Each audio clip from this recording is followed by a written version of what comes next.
proposal that we're talking about will require some additional expenditures. Now, these expenditures right here were all approved last August in our budget. These were things that we were going to do before we knew anything about the possibility of a move. This is the equipment that just has to be, should be replaced, and was approved and would be incorporated into the new design. However, we would also need additional equipment and supply, desktops and that type of thing in the new room. That would come to this amount right here, $13,500. I'd like to ask for a motion. As you know, our bylaws require anything over $500 to be approved by the membership, and that's why we're bringing this to the membership now. We'd like to bring this up for approval now, contingent upon obviously the move being approved. Although several of the things in here, even if we did not move in the redoing of this room that we're in now, would also be incorporated. But essentially what we're looking for is approval now, pending approval of the move, so that if the move is approved, we can move quickly to order material. We want to make sure we have the authorization to order this equipment as quickly as it becomes reasonable to do so. So I'd ask for a motion to approve the expenditure of this $13,500, which would be for the move and the equipment needed for the move. Do I have a motion? Okay, very good. And do I have a second? Second. Do we have any discussion? And now, yes. And now I open this for discussion. I have a mic. John, can we get a mic for discussion, please?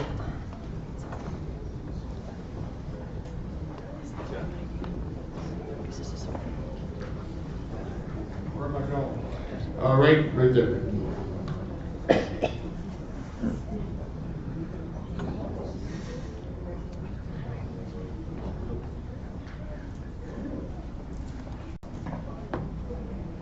Hello. You know that Computer Club, now that the Apple unit is kind of disbanded, in the lab they had very poor, low support for Apple computers, okay? You only got one Apple in there now, that's it. And you're not going to include any more in this expansion. Now, Apple is really a growing machine. And if you look at some of the latest Apple machines, they're fantastic. And I don't see why the Computer Club is a computer club for all computers. Why don't you include another system, which you have all this repair work on Microsoft. You don't have that with Apple. It shows that there's something wrong with the Microsoft system, because they've had so many revisions from 1.0 on up. And I think you need more support for the Apple. I think you should consider that in your move. Well, I'm glad you mentioned that, because you're about 2 slides ahead of me. At any rate, and I'm going to address the Apple issue. First of all, by the way, we did just buy a new Apple computer. And we have the older Apple computer, that's true. And I'm going to talk about Apple support a little later on, but as far as buying equipment right now, we don't anticipate buying any additional Apple equipment at this point. Now, it could change, but right now we're really concentrating on getting the lab set up. Is there any other discussion? Yes, way over here. John, your exercise for the day, it's... Why don't you guys sit together? Wait, we need a mic.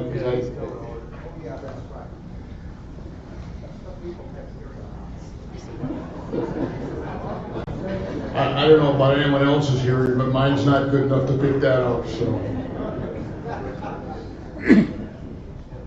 Okay, one more time with feeling. Will the club still maintain the same schedule that you have now here? You know, Monday mornings, Tuesday evenings, and then close Wednesday, and then Thursday and Friday mornings you'll be open? Will you Sorry. maintain the schedule, or you're gonna expand it? Well, at this point, we were planning to keep the schedule as it is, and you have to be careful when you say closed on Wednesday, that's a training day.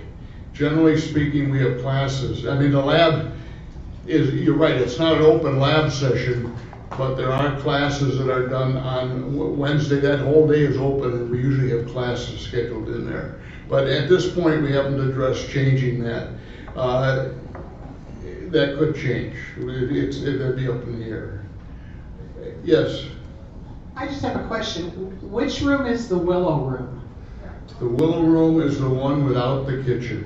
Okay, okay. Easiest way to describe it. So that's not gonna be a problem though when all the neighborhoods and the clubs are trying to, reserve rooms. The facility has decided that those rooms aren't used enough, that this isn't gonna cause a problem. Well, Laura and Cynthia and her staff have worked out relocations for all the clubs that did. There weren't that many clubs that met in that room. It was an underutilized room. But those, as I understand it, and that's something we didn't get involved in, that was something that's the association handled. I understand they've relocated and agreed, and again, have agreement from the clubs on where they're putting their meetings, that they're being relocated. Yes, right over here, John, right here. Or do you have another? Yeah. Right here. Oh, wait. I have a quick question. Yeah. Seeing that we're expanding our space, on a Wednesday, why couldn't we hold classes and somehow divide that space up so it could still service computers? So then we'd have a service day every day of the week. The problem with that is, there's a couple of problems with that. We need, training is a very fundamental function of this group. And we have to have time available to conduct training classes. We also have a staffing issue. And, we're always welcoming more people who would like to come and work and staff and help repair computers, but that's a constraint right now. And right now, we're just getting the space to effectively use the people that we have. But we do need to allocate time for our training programs, because that's a very important, we run about 45 to 50 classes a year in this club. And obviously, they take time, and we have to have a place to run those classes. I believe right here, John. A lot of people go there early in the morning to work out. What about parking? I mean, you put all these people in a meeting on a morning. That's a lot of cars. Well, if all these people show up at the lab on any given meeting, that will be the least of our problems, trust me. But I understand the Facilities Advisory Committee considered that. They're the ones that really evaluated the feasibility of that location, and they've been looking for us. This has been going on for 5 or 6 years, trying to find space, and this space was recommended to us by CAM, and that's basically the way it came out. Now, as far as parking, I'm assuming that the advisory committee looked into that. Way back in the back, John. John, you're getting your exercise for today. Well, Steve, my neighborhood 4, I just want to put Wait for the mic, please.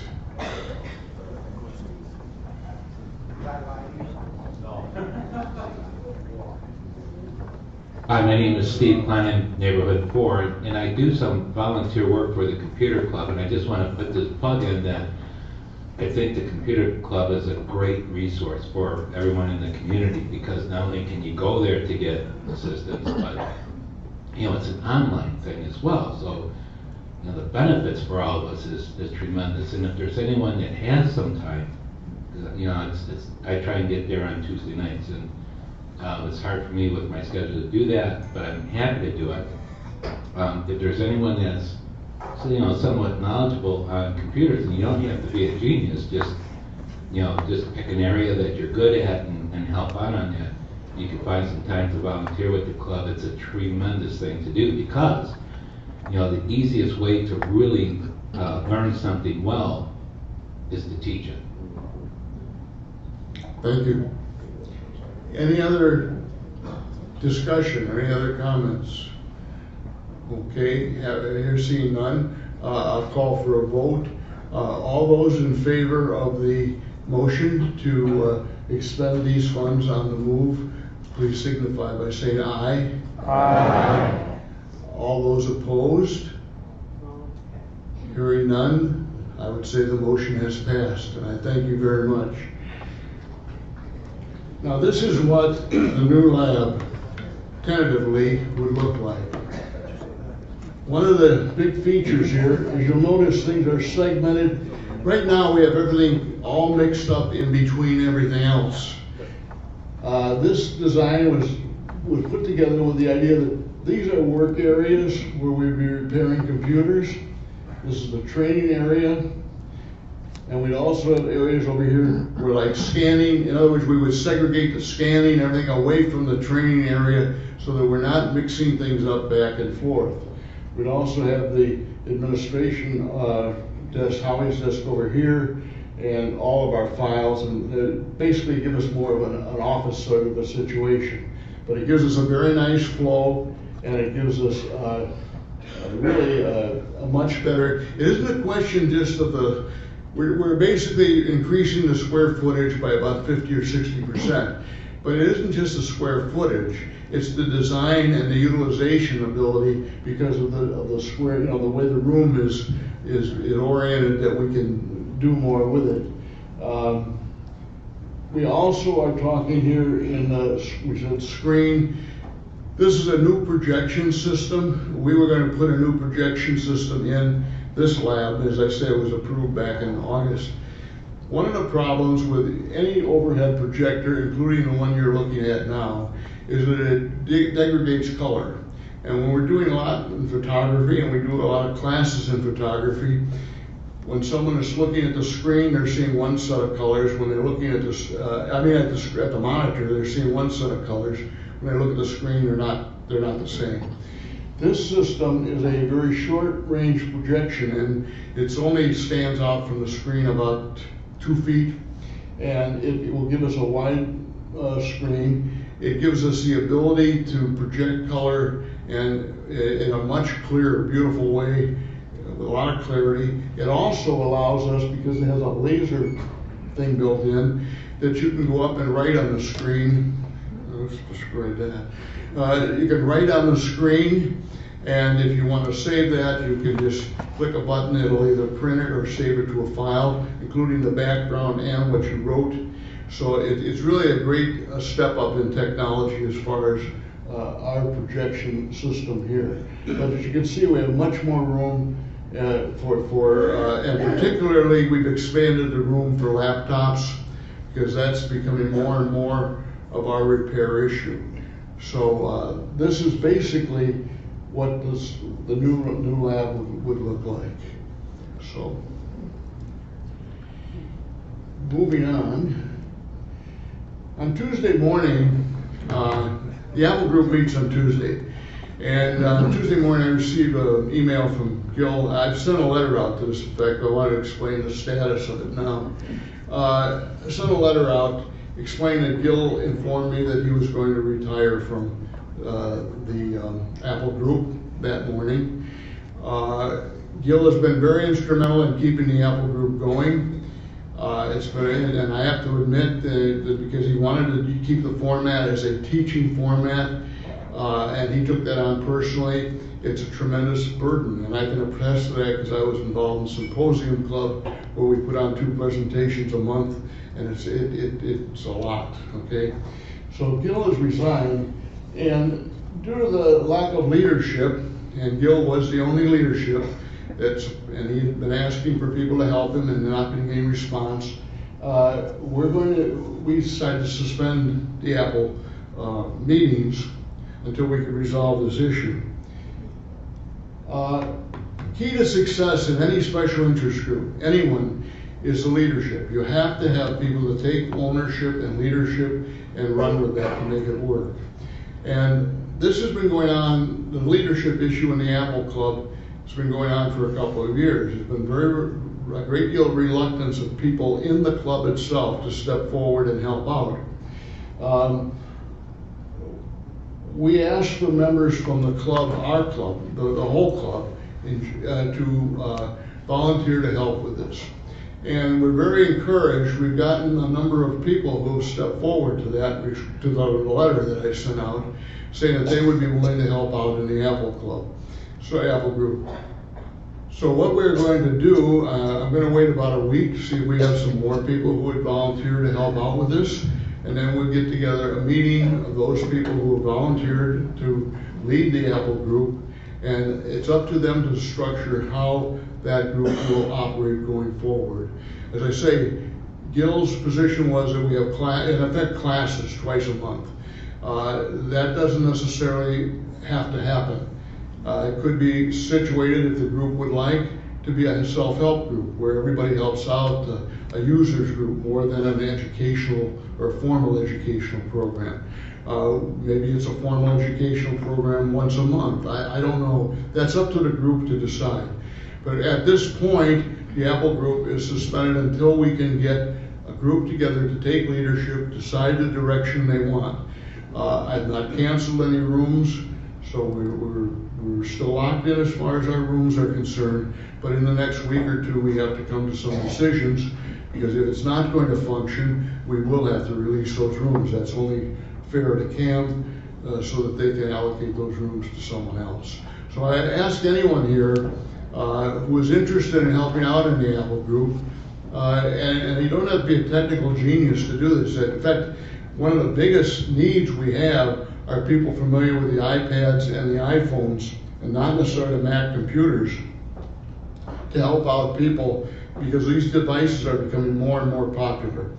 So if anyone would like to help out in this endeavor, would you please either send me an email, call me, or contact me, or come in the lab, either myself or Frank, and we'd like to get your name together with the names of the other people who have talked about helping on this and putting together a meeting to determine the future direction of the Apple Group.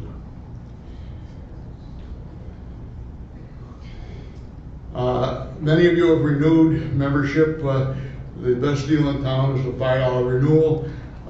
Howie and Joe took renewals before this meeting, and they will be taking renewals after the meeting down in the computer lab, or right outside the computer lab. I would recommend that you do this while you're thinking about it. Every year, I get a couple of calls about July 1, wondering if we can backdate that $5 and not have to pay $25. And I'd like to be a nice guy, but I can't. The rules are, it's early renewal. That's the concept. And that's important for us in terms of budget planning and everything else. That's a reason for it, to a large extent. And so if you are thinking about it, do it. Because there's always some people who come in on July 1 saying, I forgot. And that's too late. We have to cut off on the 30th. And by the way, this year it's easier, because the 30th is a Tuesday evening. Now that's as close to a deadline as we can make it.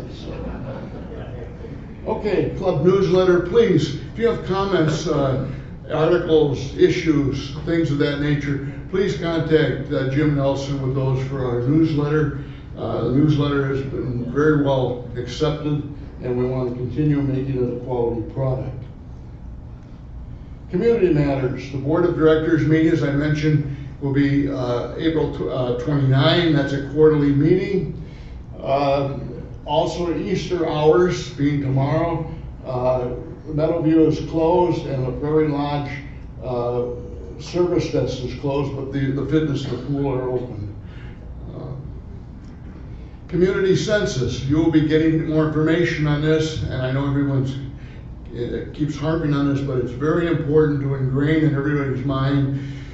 We need the community association needs cooperation of everybody in filling out this census form. It's a requirement of the state of Illinois for us to maintain our status as an over 55 community.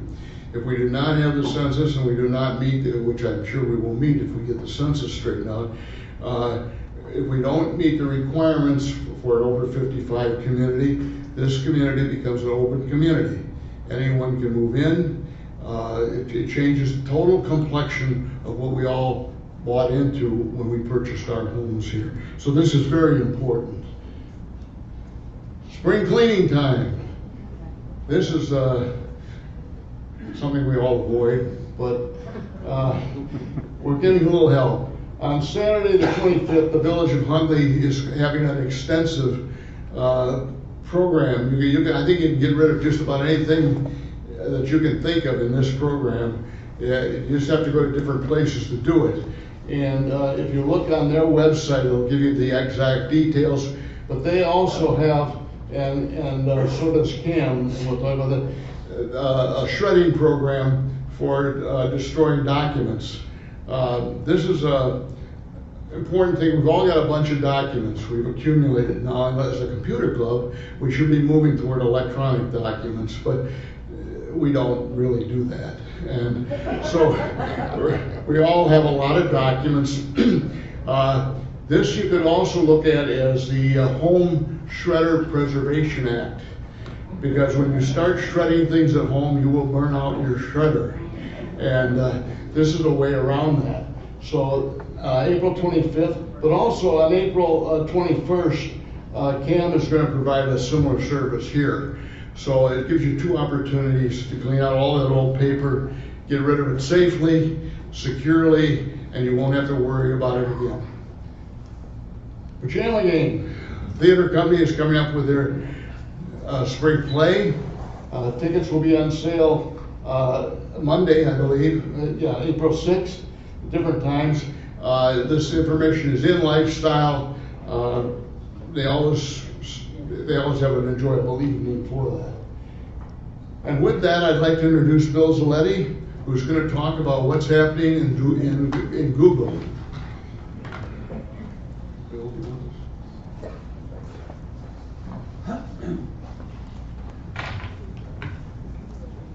Good morning, everyone. This is a interesting topic, and one of the things I think George mentioned, or no, I'm sorry, there's a gentleman in the back mentioned earlier, that when you teach something, you learn an awful lot about it. And I thought I knew a lot about Google until I started doing the research to do this presentation and found out, wow, the growing world of Google is definitely here. There's an awful lot going on in that world, and I'm sure all of us have used it from day to day in a lot of different ways. One of the, do you have something? Oh. One of the ways that we use Google every day that has a smartphone, of course, is in the Android operating system, and I'll talk about just a little bit about that later on. But when you stop and think about where we've come in technology in the last 20 to 30 years, Microsoft, which started in, I just saw a flash on the news this morning that, 1975, on this day in 1975, Bill Gates and Allen formed the Microsoft Corporation, which, as you know today, has Windows. And one of the things Bill Gates said in the 90s when they were asked, you have so much power out here in Windows, you control 92% of the market, the rest of it is left up to Apple at that point in time. Who do you fear as your competition? And he said, somebody will come along one day and will offer something better and cheaper than I have to offer. The growing world of Google is one of the things we'll talk about this morning that in fact has encroached dramatically onto Microsoft space. If you just stop and think about it, who owns the tablet world? Who owns the smartphone world today? It is Google. It is not Microsoft. Microsoft has at best a foothold in that whole market. So that's something to think about. Okay, one of the things in researching that I wanted to do was to find out for myself, in order to present to you, what really happened. How did Google come about, and how have they progressed over the years? Well, they're not real old. 1997 is when they actually registered their domain name, and in 1998 in September they actually incorporated. When you stop and think about that, and think about the global influence that Google has, it is still a very young company. It grew internationally by 2000. They started putting products in, such as images, news, and books in 2001 through 2003. They launched Gmail in 2004. They created a blog in 2004. Picasa was acquired. Now that's one of the ways that Google has grown. They haven't just grown by creating products in-house, and I don't know how many of you have seen the size of their operation in Cupertino, but it's enormous in terms of number of employees. But they also have found nice products out there in the world and said, you know, that's a better idea than I have, and it's something I would like to do, so I'm going to acquire that and incorporate it. And Picasa was one of those. Another one was a product called Keyhole, which ultimately became Google Earth. In 2005, they launched Google Maps, and in 2005, within a couple of months, they put it on the mobile phones. Not many of us, I think, in 2005 were using smartphones at that time. Google Earth, which was acquired as Keyhole, came out in June of 2005.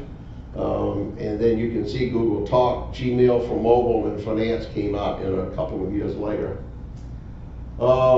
Calendar, Translate, Wallet, Picasso, Web Albums, YouTube. In 2006, YouTube was making a lot of progress in the marketplace, mostly for video, music. That was what they mainly came out to be. And now Google thought, well, I like YouTube, and YouTube has a lot more to offer than just this video music stream. I'm going to do something different with it. So we'll talk about that a little later too. Android in 2007 became the platform for mobile devices, for cell phones, smartphones rather, and for the tablets. Google Chrome, which is a new search engine, as we know, Google Voice on Android, and Google Voice for computers. We'll talk about that in a few minutes too. Navigation on Maps in 9, and you can see the rest of these: Google Instant, Google Chromebook. Ice cream sandwich, how many of you here know what that means? Okay, there you go, Ken. That was one of the most significant changes and improvements in the Android operating system. It's still the basis for a lot of tablets. They just recently upgraded to Jelly Bean, and that's one that some of the phones have moved up to. What Jelly Bean has done is it really starts to look and feel more like Apple today. In fact, with a lot of the sounds that Apple uses, it is incorporated in it. I don't know how they get by doing this constantly, but they continue to do that. Google Plus Pages in 2011. Google Play is nothing more than Play Store. We'll talk about these. The Drive in 12. Hangouts on the Air. I'll talk about that in a little bit. Maps for smartphones. Chromecast in 13, and they just acquired Nest, and that's the home thermostat. People, we talked about that not this past holiday season, but the season before that, as one of the new features that you can install in your home and control it remotely from a remote location, as well as it has a learning capability. If you keep playing with a thermostat and it knows that you go to bed at night at 10 o'clock and you turn it down and you play with a little more, and it knows you get up at 5 o'clock in the morning, that kind of thing, it's a learned type of advice. Not sure where Google is going with this yet, but it is something they just acquired. And I put a link on here if you're interested. When we post this on the website, there was something like 6 screens. I just summarized those 6 screens for you, but it's pretty interesting in case you want to go back and look at the history. Google Product Access. There are 3 basic ways that you access the products that I'm going to talk about today. the most frequently used options, and that is what Google determines the most frequently used options based on your or my interaction with them. A quick start Google option, and then I'll show you how to get to the more Google options in a few minutes. This is the standard Google page. I'm sure all of you recognize this. If you look in the upper right-hand corner, and I know this it's kind of small on here, but there's profile, Gmail, and images. So when you open up just the Google page, if you want to go to your email, all you have to do is click on this page and it'll automatically take you to your login screen. And this is what your Google profile looks like. It's you, it's called you. I don't use this much. We'll talk about that a little later too. This is an example of a Gmail screen online. And the images, I was really impressed. I don't use Google Images, but I know a number of people in the computer lab do.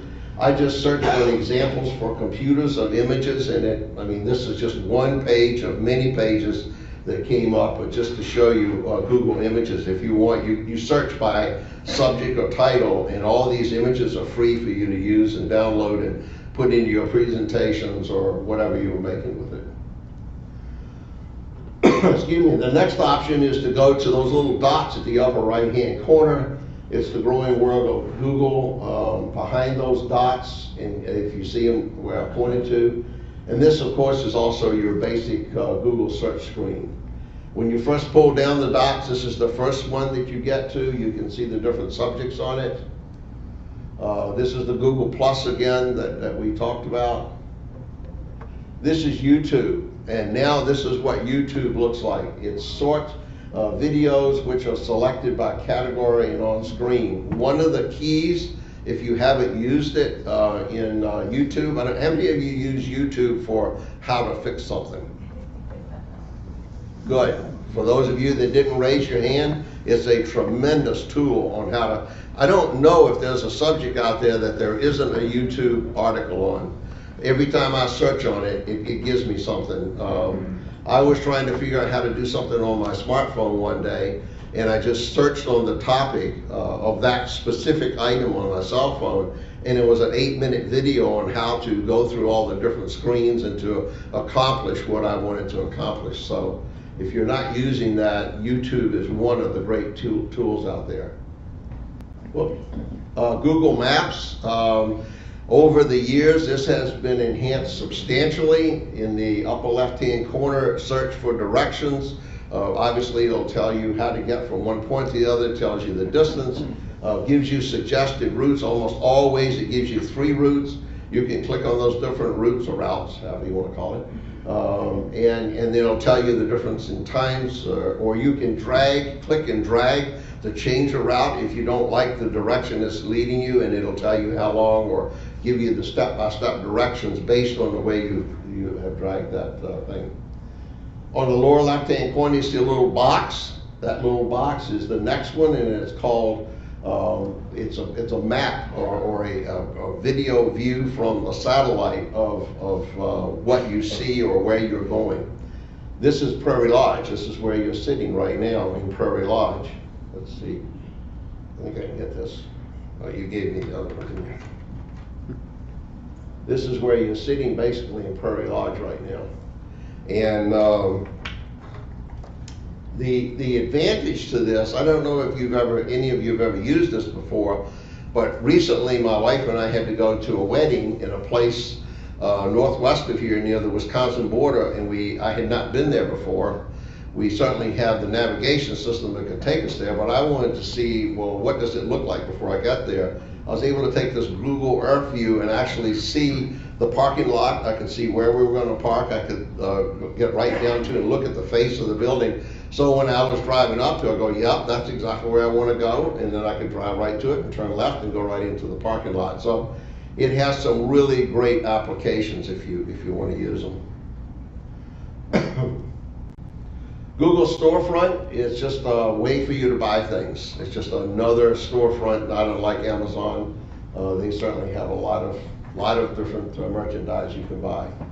Google eNews, you can set this up. Google eNews you can set up to sort on certain topics things that interest you on a day-to-day basis that you might want to always see those events. So you can set this, you can set your browser to automatically come up to this e-news if you want, or it can also give you alerts through your Google, through your Gmail, and let you know that there's a topic for you to go out and review. This is Gmail. How many of you in here use Gmail? Quite a few of you, okay. I'm not pushing Gmail. I just think it's one of the better email systems out there. I will tell you that the reason that my wife and I moved to Gmail, we were on Comcast for years, and then if you decide you're going to leave the service provider, you have to get yourself a new email address. If you use Gmail or Yahoo or one of the other free services out there, you don't have to change as you move from one service provider to the next. Google Drive, have not used that before. I did use it for this presentation. I was not at my home or in the computer lab when I started to develop the slides that you're seeing here on this presentation. So I actually went to a computer. I did the clips, the screen clips that you see here on that computer, kept saving them, and I pushed them up to the Google Drive. And when I got home, I opened up the Google Drive and downloaded them to my computer and then converted them into the slideshow that you're looking at today. I found that to be a very nice place to store things. It certainly is a cloud storage capability out there. Question? I was going to ask you if Drive was part of the cloud, but I'm sorry, I didn't hear you. I was going to ask you if Drive was part of that cloud feature. Yes, it is a cloud drive, yeah. I did not see right offhand the size of it, but it didn't limit me to anything I wanted to do. Obviously, I was storing a lot of small files, so.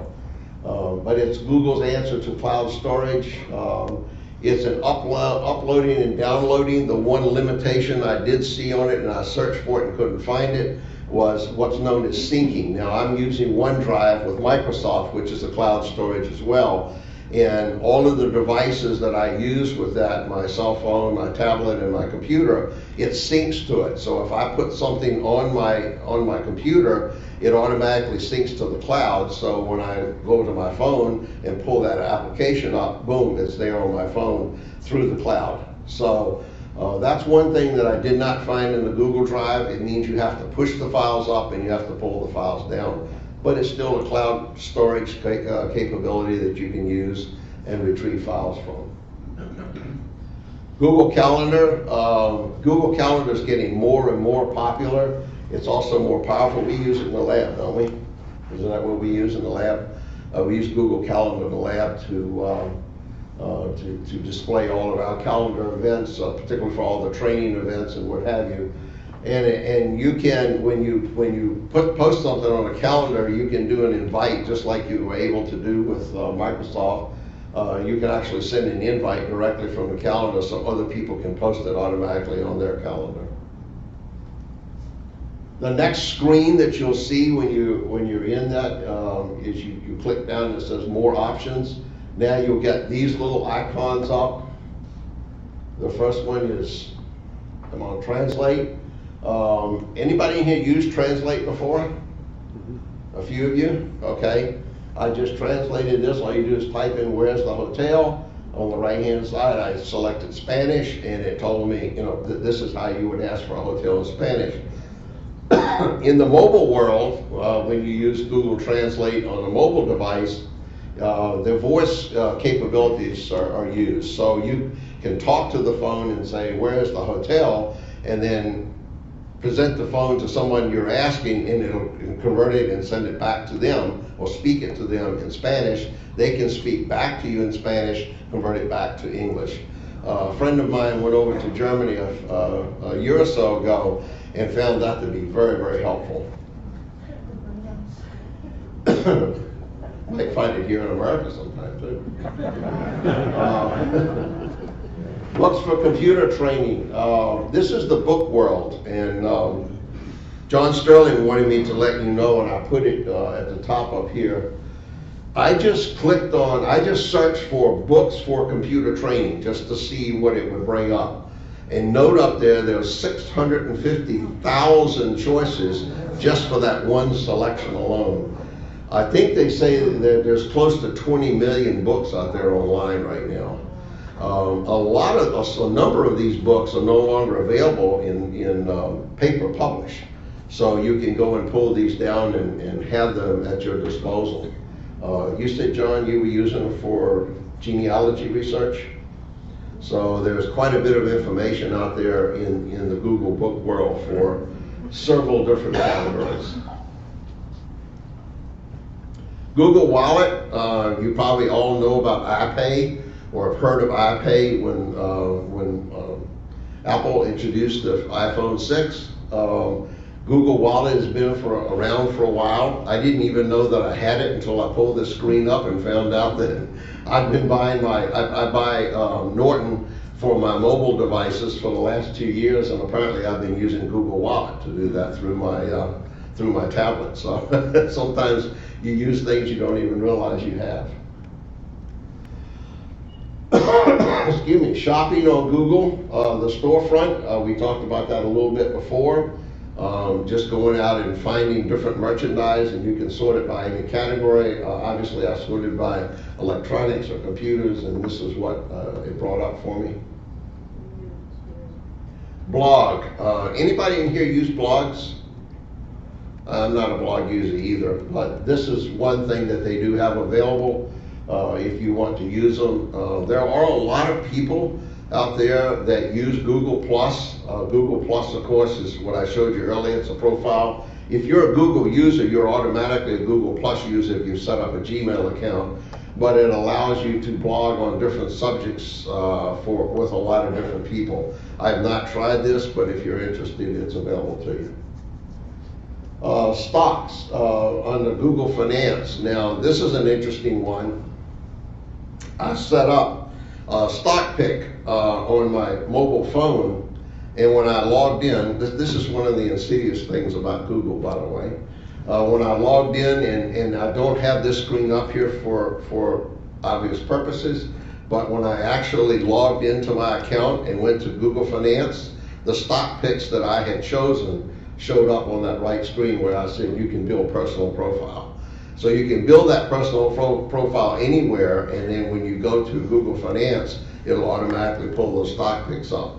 Interestingly enough, I put those stock picks in my phone through Yahoo Finance, and it pulled it to Google.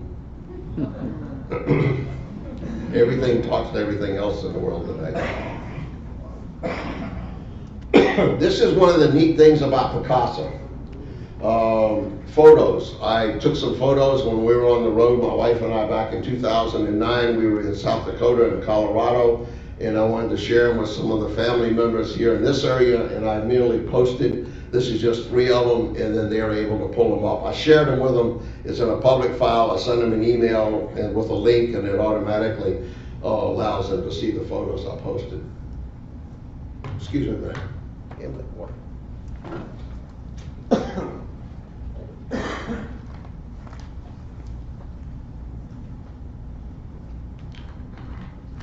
Have any of you in here used Google Docs? Okay. This is a pretty nice feature as well. You use it, right? In Google Docs, you have to be online to access Google Docs. It is a cloud application.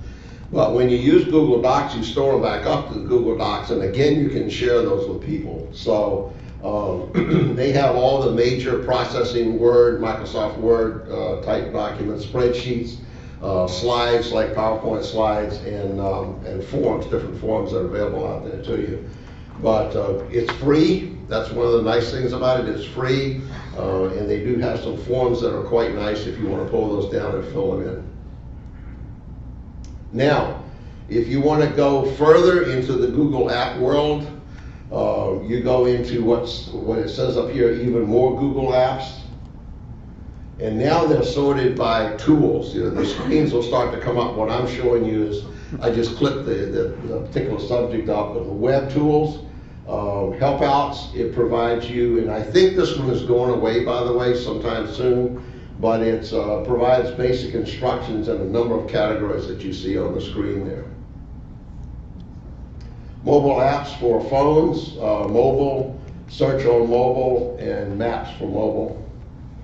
And they work on both Windows, Android phones, and in some cases, Windows phones. And I know, excuse me, I know that Apple abandoned trying to put a map system up there and adopted the Google Maps as their map of choice. So that definitely is available on the iPhone.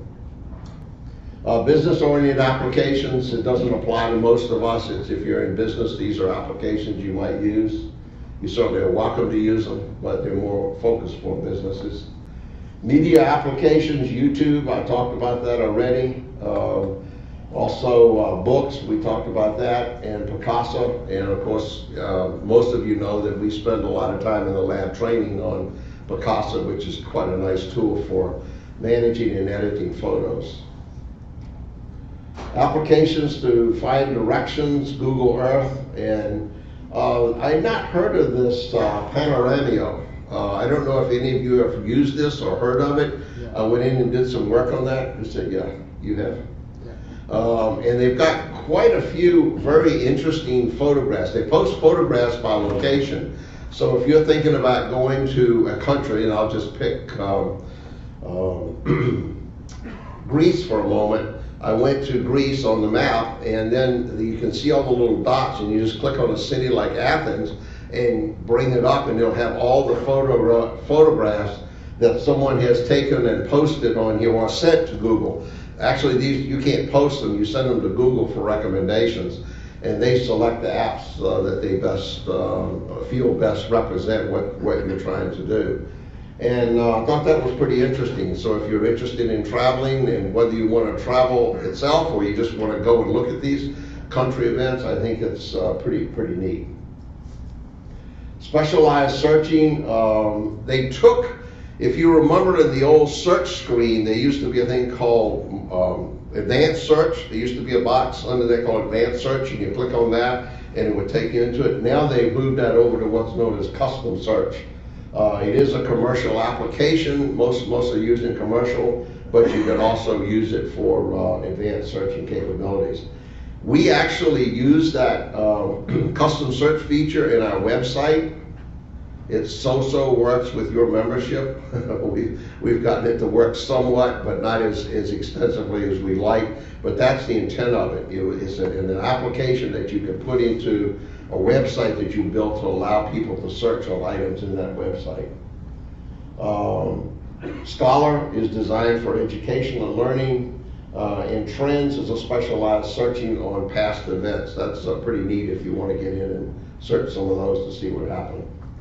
These are tools that are used by home and office, and you can see it's Gmail, Docs, Slides. This is just a different way. The more popular ones, again, were in the icons at the top of the screen that you select. Now, if you come into this more, you'll come down, slide down to these and find these different tools available to you in this format. Social activity, Google+, Hangouts. Anybody here use Hangouts or have used Hangouts? You have, okay. Hangouts, I tried to find that on my wife's iPhone this morning. I couldn't find it. FaceTime, if you're an Apple user, you know about FaceTime. FaceTime is an instant calling feature that is video calling to someone. Well, Hangouts has that same feature built into it. Hangouts is also a way that you can do your texting. But I was curious to see whether Hangouts is available on an iPhone, because you obviously have to have Hangouts requires that someone has Hangouts set up on their smartphone in order to communicate with them that way. Whereas FaceTime, anybody that has an iPhone, if they have FaceTime automatically built into it. And this is just code writing for developers and questions. So we have questions? In the back. Well, wow. You have a question? Yeah. As soon as I get this thing to turn on here. You can use this one if you like. There we go.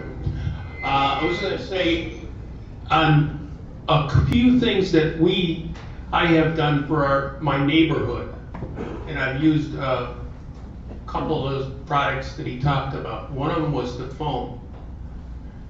We got a free number from Google on their phone system, and you get a number, you just fill out the application and they give you a phone number. That phone number can be used, all your calls could be forwarded to it. Give that number one number, it will track you down. It will call your home, it'll call your cell phone, it'll ring all the phones. It'll do all that. It also does, one of the things the neighborhoods would like is a place where you can set up an ordering, something like, we had a meeting where we had pizza, and we had the people call in and say, say what they're coming and which type of pizza they wanted. And it was recorded, and you'd get a written email that's of the message, and you also get a voice copy of it, so you can really tell who it was. And you don't have to have nobody answer the phone. You just count them all up. And it costs $0. So that worked out very well. We also put a list of all our neighborhood and put the list on Google Docs. And one of the things that Docs does, it lets you put that page up on the web. It's live view only. So they can go on our website, click on it, and they get a listing of all the neighbors and their addresses and phone numbers, and it's current. Whenever we change it, that changes. So those are two examples of how we use Google to make it life simpler and cheap. Cheap, yeah. Anybody here with questions? Back here. John? Bill, my first question was going to be something about docs, but it almost got answered there. It seems like when I go on for docs, in general, it seems like I can't make the kind of changes I want to make. Are those documents like frozen where you can? It sounds like you can edit them and add to it whenever you want to, or are they like if I pull up a document for CAM, I can't do anything to it. I got to use their form and that's it. So I'm just wondering how flexible that document docs is. And it sounds, I guess my question is almost irrelevant. It sounds like it's pretty easy to be using. Well, let me answer that. Okay. First off, Google Docs in its raw form. If you went to, wrong way. Is that Docs? Is Docs up there? Yeah, it is. Yeah. If you click on that Docs page right there, right here where I am, and you pull up a doc, and it'll ask you, do you want to write a document, like what we call Microsoft Word? Do you want to do a spreadsheet or a presentation slides? You can use that document and do whatever you want to with it. When you save it back to the cloud, it's your document. You can edit it and do whatever. For the purposes of our association management, of course, they don't want people editing documents that they're putting out for information, so they lock those documents so that you can't edit them. You can do the same thing. Now, there are a couple different people that I work with in our church that use Google Docs extensively, and doing various things that we're doing, they put a spreadsheet up and asking for people to enter information and to edit information. They send that to us by email. We pull the doc up, we edit it. When we save it, it goes back to the file. So it's both ways. It depends on how you want to do it. And it is controlled by the user. Okay, and John, Bill, very quickly, when you mentioned like 650,000 books on training, have you found a good way of filtering down so that you can get down to maybe 6 or 8 of them that one would put on a bibliography? Yeah, it's just a matter of how much information that you put out there for your search. As an example, if I want to look at an Android feature on a Samsung smartphone, then I would use the word Samsung, because it's possible that Motorola, well, in fact, what I know, that the same operating system, Android operating system on Motorola, does not have the same characteristics it does on Samsung. So if I specify those words in my search, it will narrow it down to that. And the same with book search. I just said computer training classes. If I said computer training classes for PageMaker, boom, they would bring up only things pertaining to that specific product. Hi, Yeah. Bill, it's Darlene. Hi, Can I Darlene. give a testimony on Google Maps just from last week? Okay. I went on a 10-day excursion through Springfield, about 8 other places in Missouri and Arkansas, and I'm a GPS Garmin user, and to my dismay, I had to get rid of those maps for Missouri when I went to Florida last year on my Garmin, so I didn't know what I was going to do. So I tried MapQuest on my phone and all this. Finally, I used Google, and I was driving down up to Missouri, and all of a sudden, it took me off the road, and I couldn't understand why, and it had me on a service road, and I looked over and saw miles and miles and miles of cars stalled. I'm not sure my Garmin would have done that, plus it spoke over my radio to me, and so when I got to one of my destinations, I went, because this was, I had my iPhone 6 Plus on my lap, which was kind of difficult, but I went to Walmart and found this really neat thing. You plug in your cigarette lighter, and it had this little bendable thing, and you could just stick with a magnet, my iPhone Plus, and I am so sold on Google Maps now.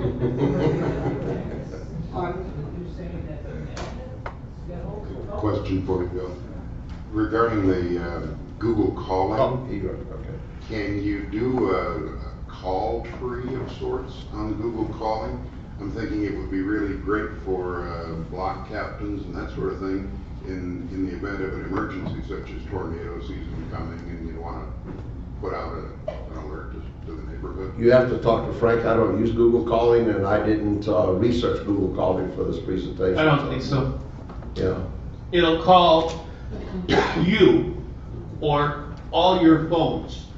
So let's say, I don't know how many phones it must be a limit somewhere on how many phones it'll call, but it'll ring all the phones at one time. So you can set, the original idea was you get this number and you use it all the time.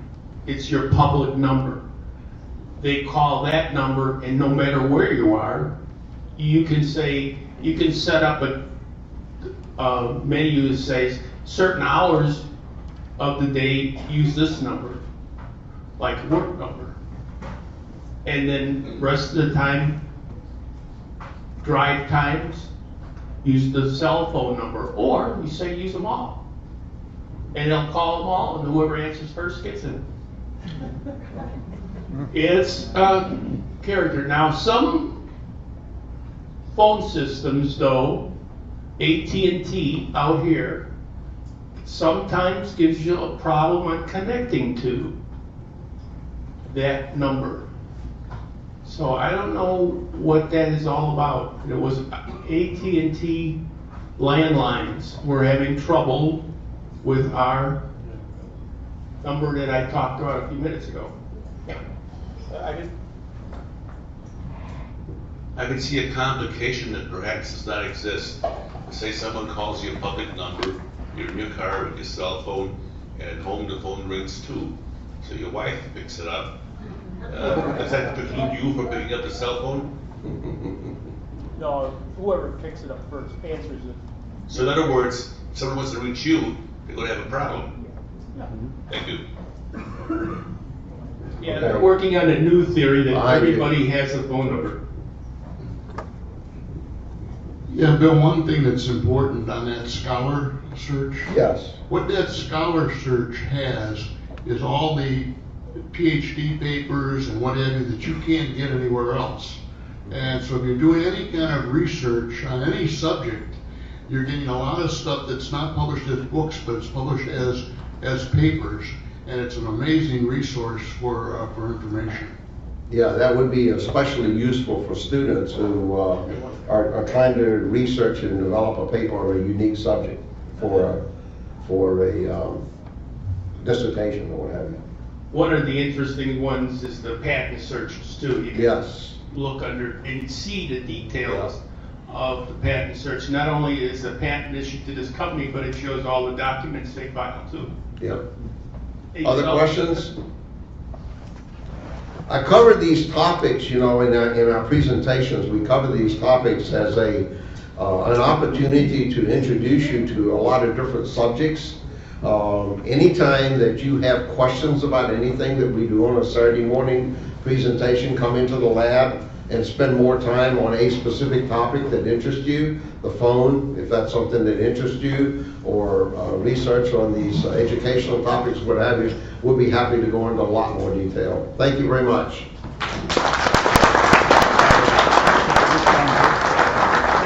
Bill, thank you very much for a great presentation. I'd also mention that Howie and Joe will be at the lab if you would like to renew your membership. They're there, and it's probably a good time to do it while you're thinking about it. So have a great day. Nice seeing you.